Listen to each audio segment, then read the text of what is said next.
Hi friends. అవసరం కోసం చెప్పేవాళ్ళు ఎన్నైనా చెప్తారండి. కానీ అదే అవసరం కోసం ఒక మనిషిని ఎప్పుడు కూడా మోసం చేయకూడదు. నిజాలు చెప్తాను నేర్చుకుంటే మోసం చేయటం మర్చిపోతారు. మోసం చేసే ప్రతి వాళ్ళు కూడా నిజాలకి అలవాటు పడరు, అబద్ధాలకి అలవాటు పడతారు. అబద్ధం నిరూపించడానికి చెప్పింది ఒకేసారి చెప్పరండి, 10 సార్లు చెప్తుంటారు.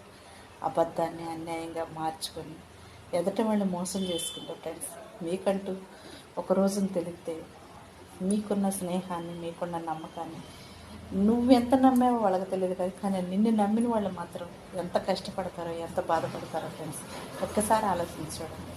మోసం చేసే ప్రతి ఒక్కరు కూడా ఫ్రెండ్స్ మీ స్వార్థం కోసం చూసుకొని ఎదుట వాళ్ళు ఎప్పుడు కూడా ఏడిపించి మేమేదో గెలిచామని చెప్పేసి మీరు సంతోషపడ్డ దాంట్లో ఫ్రెండ్స్ మీ మనసు ఎంతవరకు మీకు మనశ్శాంతినిచ్చిందో నాకైతే తెలియదు. కానీ ఒక మనిషిని మనం ఓడిపోయినా కానీ కనీసం కొంచెమైనా మనకున్న దాంట్లో సాయం చేయగలిగితే ఆ కుటుంబానికి కానీ ఆ మనిషికి కానీ ఒక మేలు చేసిన వాళ్ళం అవుతాం ఫ్రెండ్స్.